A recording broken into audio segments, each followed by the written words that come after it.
Good morning children. आज की कक्षा में हम रिवीजन पार्ट 2 करेंगे, जिसमें फोर्थ बिट स्टार्ट करना है। पिछली कक्षा में हम थर्ड बिट तक कंप्लीट किए थे रिवीजन। फोर्थ बिट आज स्टार्ट होने वाला है।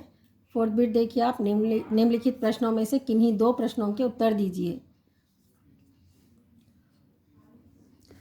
कुछ लोग परिश्रम में विश्वास करते हैं, कुछ किस्मत में। आपका क्या विचार है? फर्स्ट लेसन से कविता पाठ से लिया गया है ये। साथ ही में हाथ बढ़ाना।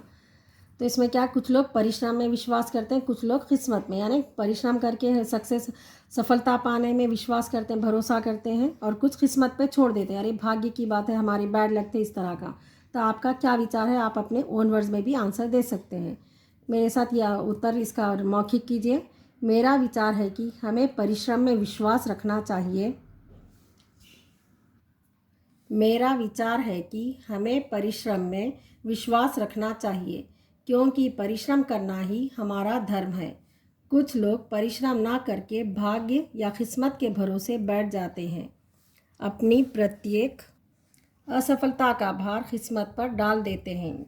यदि हम मेहनत ही नहीं करेंगे तो हमें सफलता कैसे मिलेगी? अगर हम कुछ बीजेंगे नहीं तो हमें फल कहाँ से मिलेगा? इसलिए हमें परिश्रम पर ही विश्वास रखना चाहिए। कवि का क्या कहना है? हम जब तक परिश्रम ना करेंगे तो हमें सफलता कैसे प्राप्त होगी, यानी हम सक्सेस कैसे होंगे? किस्मत पर या अपने भाग्य पर नहीं छोड़ना चाहिए।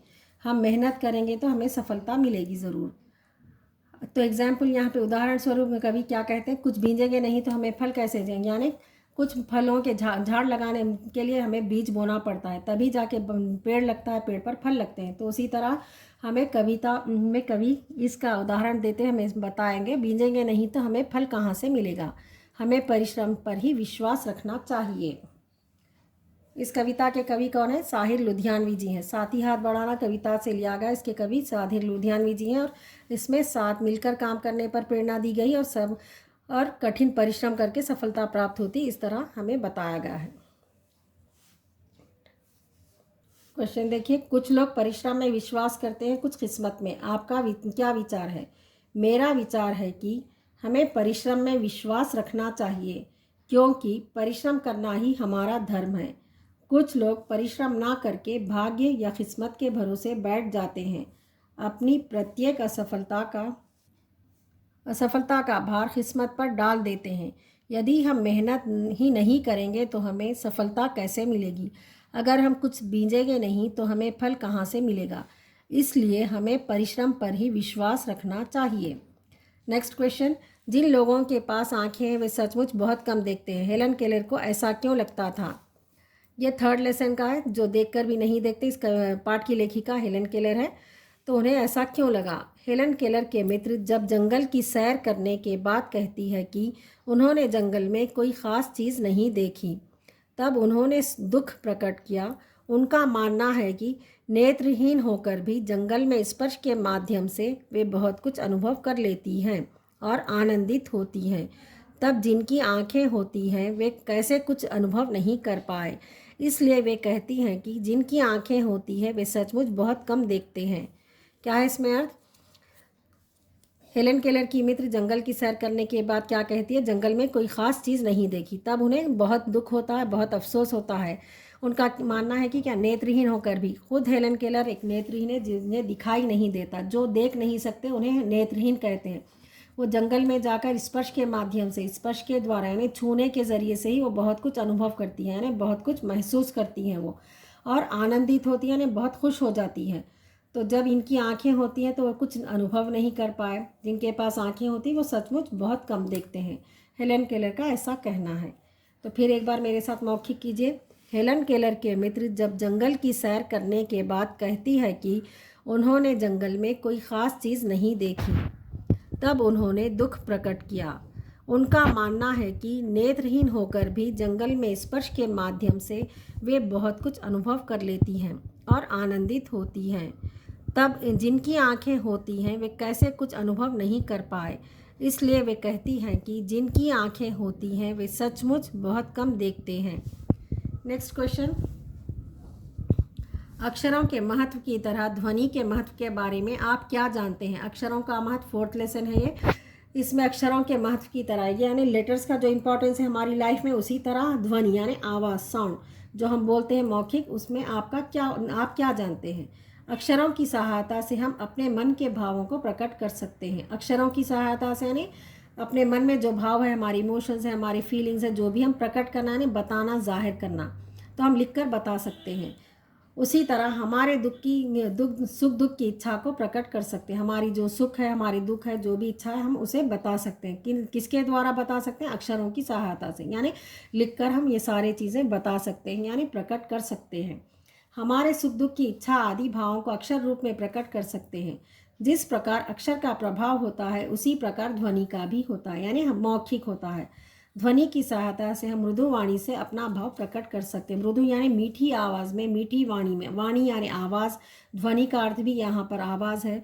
तो इसी तरह हम ध्वनि की सहायता से यानी आवाज़ की सहायता से हम अपनी मीठी आवाज़ में अपना भाव प्रकट कर सकते हैं, अपने इमोशंस, अपने फीलिंग्स बता सकते हैं। तो इसका फिर एक बार हम मौखिक करेंगे। अक्षरों की सहायता से हम अपने मन के भावों को प्रकट कर सकते हैं।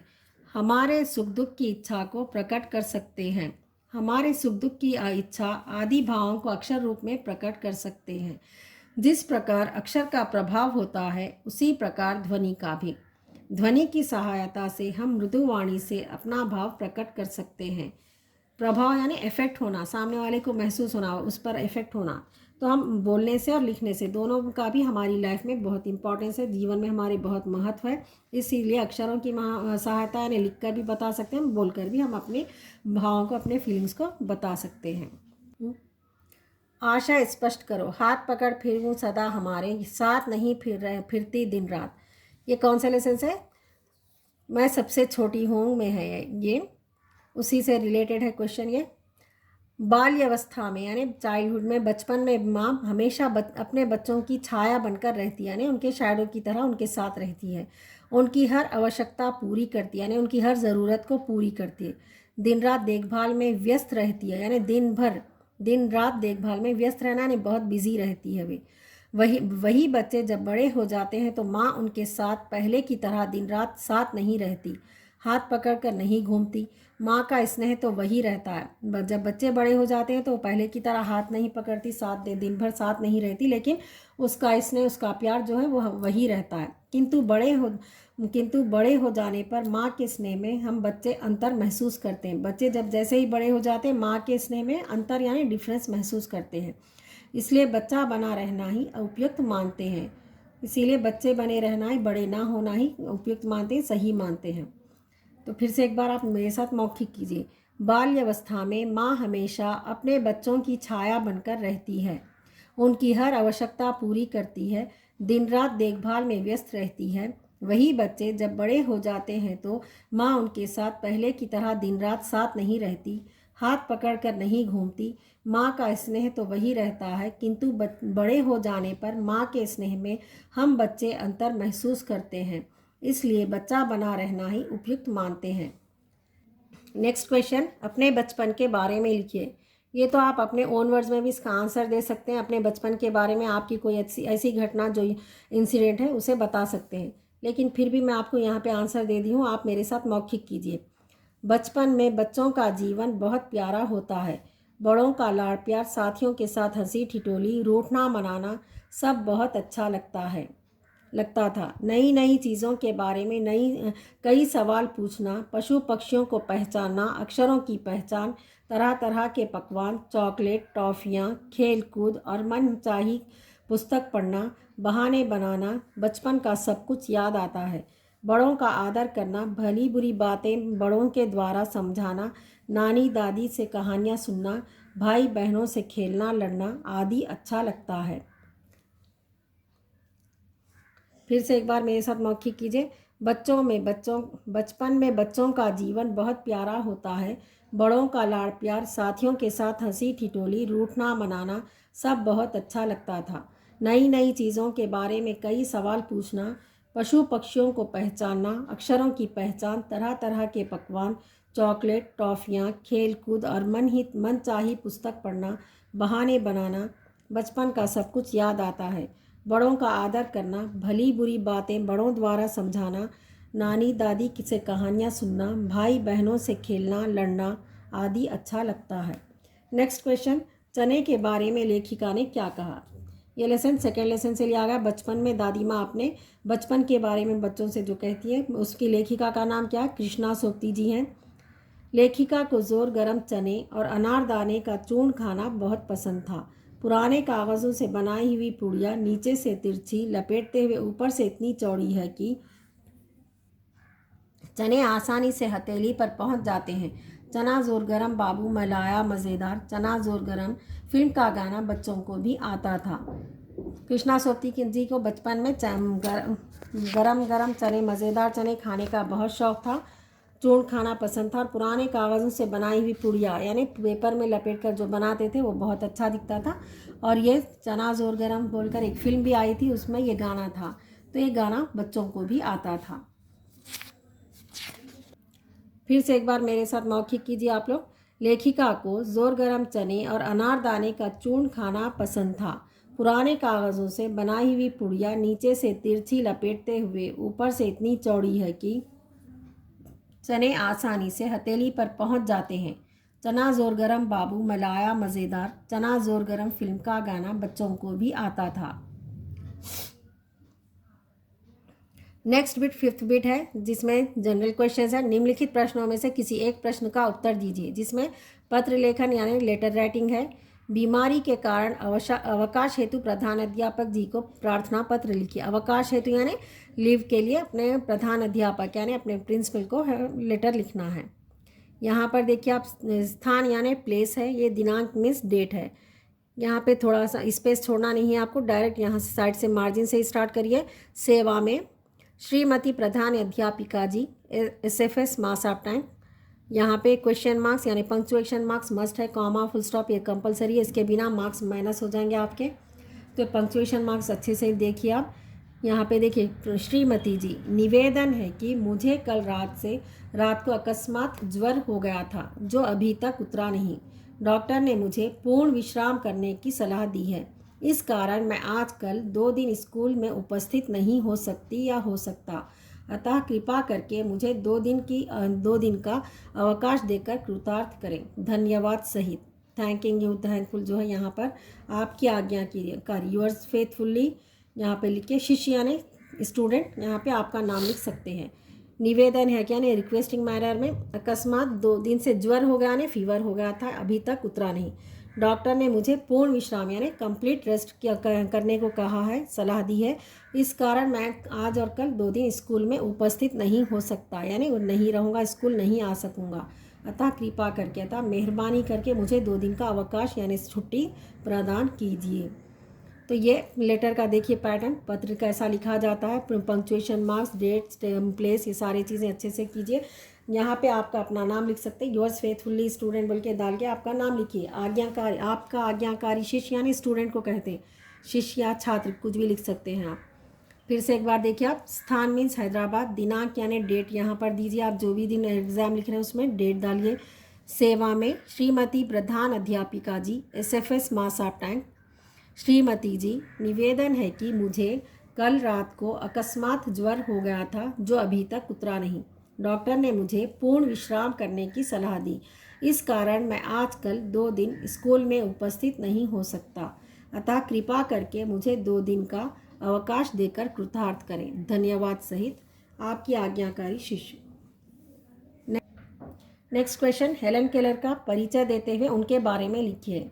उनके इन्फॉर्मेशन दीजिए, उनका इंट्रोडक्शन दीजिए। हेलन केलर कौन है? अपनी लेखिका है जो देखकर भी नहीं देखते। तो उत्तर देखिए आप, मेरे साथ मौखिक कीजिए। हेलन केलर का जन्म 1780 में अमेरिका में हुआ था। बचपन में एक गंभीर बीमारी के कारण से उनके देखने की और सुनने की शक्ति चली गई। जो न बोल सकता है न सुन सकता है, फिर भी वह पढ़ना लिखना और बोलना सीख ले। भरपूर आकांक्षा के साथ जीवन जीने लगे और उसका योगदान दुनिया के लिए यादगार बन जाए। ऐसी हेलन केलर की ज़िंदगी समाज के लिए एक आदर्श थी। उन्होंने कभी भी जीवन में हार नहीं मानी। उनका जीवन दूसरों के लिए मिसाल बन गया यानी उदाहरण बन गया।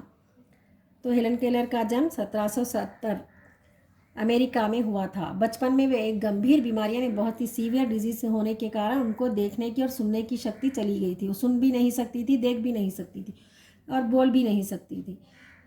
फिर भी वह अपना पढ़ना लिखना और बोलना सीख ले, भरपूर आकांक्षाओं के साथ यानी बहुत ही उम्मीदों के साथ, इच्छा के साथ जीवन जीने लगी और उसका योगदान दुनिया के लिए यादगार बन गया। ऐसी हेलन केलर की ज़िंदगी समाज के लिए एक आदर्श थी, हमारे लिए एक आइडल थी और हमारे लिए एक उदाहरण भी। उन्होंने कभी भी जीवन में हार नहीं मानी। उनका जीवन दूसरों के लिए मिसाल बन गया, यानी हम जैसों के लिए एक उदाहरण है ये। नेक्स्ट क्वेश्चन, कोरोना वायरस पर 4 नारे लिखिए। स्लोगन्स लिखना है आपको। कोरोना वायरस जो अपडेट है, ट्रेंडिंग में है ये। अपने हाथों को बार बार साबुन और पानी से धोएं। प्रयोग किए टिश्यू को तुरंत बंद कूड़ेदान में डालें। सामाजिक आयोजनों और भीड़ भाड़ वाली जगहों से दूर रहें। आपस में कम से कम 1 मीटर की दूरी सबकी सुरक्षा के लिए ज़रूरी। ये क्या है? नारे यानी स्लोगन्स है। उसके लिए प्रिकॉशंस कैसे लेना चाहिए उसी पर डिपेंड है ये। फिर एक बार मेरे साथ पढ़िए। अपने हाथों को बार बार साबुन से और पानी से धोएं। प्रयोग किए टिश्यू को तुरंत बंद कूड़ेदान में डालें। सामाजिक आयोजनों और भीड़भाड़ वाली जगहों से दूर रहें। आपस में कम से कम 1 मीटर की दूरी सबकी सुरक्षा के लिए ज़रूरी। कूड़ेदान यानी डस्टबिन है। सुरक्षा यानी हमारी अपनी सेफ्टी के लिए ये प्रिकॉशन ज़रूरी है। सामाजिक आयोजन, कोई भी कार्यक्रम है, जो भी प्रोग्राम्स है, उसमें भीड़ भाड़ में मत जाइए, अपने ये जगह से दूर रहिए, 1 मीटर की दूरी को अपनाइए, अपनी सुरक्षा के लिए ये ज़रूरी है। पार्ट बी ग्रामर पार्ट है, जिसे हम व्याकरण कहते हैं। फर्स्ट बिट में क्या, वाक्य निम्नलिखित वाक्यों का प्रश्नवाचक रूप लिखिए, यानी इसे क्वेश्चन में फॉर्म करना। यह पुस्तक अक्षरों से बनी है। इसका क्वेश्चन फॉर्म कैसे करेंगे आप? क्वेश्चन बनाना है। यह पुस्तक किनसे बनी है? इसमें क्वेश्चन मार्क बहुत इंपॉर्टेंट है, यहाँ पे फुल स्टॉप नहीं लगाना, क्वेश्चन मार्क। अगर ये पूरा करेक्ट भी है, अगर आप यहाँ क्वेश्चन मार्क नहीं देंगे तो आपके मार्क्स माइनस हो जाएंगे। क्वेश्चन लिखना है तो इसका क्वेश्चन मार्क कंपलसरी है। अक्षरों की खोज मनुष्य की सबसे बड़ी खोज है। इसका आंसर देखिए, मनुष्य की सबसे बड़ी खोज क्या है? लड़के पाठशाला जा रहे हैं। लड़के कहाँ जा रहे हैं? नेक्स्ट, जीवन में आत्मनिर्भरता का बड़ा महत्व है। आत्मनिर्भरता ने सेल्फ इंडिपेंडेंट होना बहुत ही इम्पॉर्टेंट है। जीवन में किसका बड़ा महत्व? क्वेश्चन मार्क के साथ क्वेश्चन प्रिपेयर कीजिए आप। फिर से एक बार देखिए आप, यह पुस्तक अक्षरों से बनी है। यह पुस्तक किन से बनी है? आपको ये आंसर देना है। ये जो उत्तर बोल के लिखा हुआ है, ये इसको प्रैक्टिस कीजिए आप। ये क्वेश्चन के रूप में आएगा, लेकिन आपको क्वेश्चन में आंसर देना है। अक्षरों की खोज मनुष्य की सबसे बड़ी खोज है। मनुष्य की सबसे बड़ी खोज क्या है? लड़के पाठशाला जा रहे हैं। लड़के कहाँ जा रहे हैं? जीवन में आत्मनिर्भरता का बड़ा महत्व है। जीवन में किसका बड़ा महत्व है? नेक्स्ट बिट, निम्नलिखित वाक्यों को संयुक्त वाक्यों में बदलिए, यानी कंबाइंड सेंटेंसेस है, जॉइंट सेंटेंस करना है यहाँ पे। मनोज अच्छा खेलता है। मनोज अच्छा पढ़ता है। मनोज अच्छा खेलता और अच्छा पढ़ता है। यहाँ पे जोड़ने के लिए हमें यहाँ पे हमें और का प्रयोग करना है। मनोज अच्छा खेलता और अच्छा नाचता है। मनोज अच्छा खेलता और अच्छा नाचता है। मुझे अंग्रेज़ी मालूम है। मुझे हिंदी मालूम है। मुझे अंग्रेज़ी और हिंदी मालूम है। इस तरह और लगाकर इन्हें ये वाक्यों को जोड़कर लिखना है। जोड़ने वाले वाक्यों को क्या कहेंगे? हम संयुक्त वाक्य कहेंगे। रमेश अच्छा पढ़ता है। रमेश अच्छा खेलता है। रमेश अच्छा पढ़ता और अच्छा खेलता है। नेक्स्ट, गीता बहुत होशियार है। गीता बहुत शरारती है। गीता बहुत होशियार और शरारती है। तो इस तरह और लगाकर वाक्यों को जोड़कर संयुक्त वाक्य में लिखना है आपको। मनोज अच्छा खेलता है। मनोज अच्छा नाचता है। उत्तर देखिए आप, मनोज अच्छा खेलता और अच्छा नाचता है। मुझे अंग्रेज़ी मालूम है। मुझे हिंदी मालूम है। उत्तर क्या आंसर? मुझे अंग्रेज़ी और हिंदी मालूम है। रमेश अच्छा पढ़ता है। रमेश अच्छा खेलता है। उत्तर देखिए आंसर, रमेश अच्छा पढ़ता और अच्छा खेलता है। नेक्स्ट, गीता बहुत होशियार है। गीता बहुत शरारती है। आंसर देखिए आप, गीता बहुत होशियार और शरारती है। नेक्स्ट बिट, विलोम शब्द यानी ऑपोजिट वर्ड्स है यहाँ पे। इसके ऑपोजिट उल्टे शब्द भी कहते हैं, हिंदी में विलोमार्थ भी कहते हैं, विलोम शब्द। तो फर्स्ट वन क्या है? सच झूठ। सेकंड, सस्ता महंगा। थर्ड, संभव असंभव। संभव यानी पॉसिबल, इम्पॉसिबल। हल्का भारी। प्रश्न उत्तर।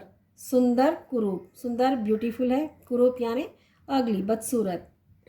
छोटी बड़ी, गंध दुर्गंध, सुखद दुखद, भय निर्भय। भय मीन्स डर, निर्भय यानी निडर, सुखद यानी खुश, दुखद यानी दुखी। तो इस तरह के विलोम शब्द है। फिर से एक बार देखिए आप, सच झूठ, सस्ता महंगा, संभव असंभव, हल्का भारी, प्रश्न उत्तर, सुंदर कुरूप, छोटी बड़ी, गंध दुर्गंध, सुखद दुखद, भय निर्भय। नेक्स्ट बिट प्रचलित रूप, जिसे हम प्रसिद्ध रूप भी कह सकते हैं, जो सामान्य भाषा में हम कम पढ़ते हैं उसे प्रचलित रूप। पर्वत पर्वत, रास्ता रास्ता, शीश शीश, इंसान इंसान। प्रचलित रूप। उपसर्ग पहचाने, उपसर्ग यानी जो मूल शब्द से पहले जो अक्षर लिखे लगाए जाते हैं उससे हम उसका अर्थ बदल जाता है, ऐसे शब्दों को हम उपसर्ग कहते हैं। इसीलिए उपसर्ग को अलग करना, उस उपसर्ग क्या है पहचानना है आपको। भय एक अलग है, नी इसका यहाँ पर नी लगा देने से इसका अर्थ बिल्कुल इसके अर्थ में परिवर्तन आ जाता है, यानी चेंज आ जाता है, बदलाव आ जाता है। तो इस तरह इसमें उपसर्ग क्या है, इसे पहचान कर उपसर्ग को अलग करना है आपको। निर्भय, निर्भय में उपसर्ग पहचानने से नी निकाल दिए, तो आप नी निकाल देने से क्या होगा, ये भय होगा, अलग से वर्ड होगा, इसका अर्थ भी अलग होगा, इसमें बदलाव भी आएगा। उसी प्रकार निस्तेज, यहाँ पर नी का उपसर्ग में नी निकाल दिए। अभिनय, तो अभिनय यानी एक्टिंग करना, यहाँ पे अ निकाल दिया आप। दुर्गति यानी बुरी हालत, दुर्गति। निष्प्रह कोई इच्छा नहीं। निर्गुण कोई गुण नहीं, गुण खाली एक अपने अच्छे गुण। निर्गुण यानी निर्गुण, बिना गुण के कोई। अवतरण, अव। परिपूर्ण, भरपूर जिसे कहते हैं, पूर्ण यानी पूरा, पूर्ण का अर्थ सिर्फ पूरा है, यहाँ पे परिपूर्ण यानी भरपूर पूरा, तो यहाँ पे परि को अलग किया गया। तो इस तरह उपसर्ग को अलग करना है आपको। निर्भय, निर्गुण, निस्तेज, निष्प्रह, अभिनय, दुर्गति, अवतरण, परिपूर्ण। तो बच्चों याद की कक्षा में Essay 1 रिवीजन कंप्लीट होगा, टर्म 1 रिवीजन कंप्लीट होगा विद PDF आंसर्स के साथ है। आपको वीडियोस भी भेजे गए हैं आपको, और PDFs भी भिजा रहे हैं हम लोग। तो अच्छे से प्रैक्टिस कीजिए, हैंड राइटिंग भी अच्छी करिए आप, नीट हैंड राइटिंग में अच्छे से परफॉर्म कीजिए, प्रेजेंटेशन अच्छा रखिए एग्ज़ाम में, क्वेश्चन पेपर पे। All the best for exam. Thank you.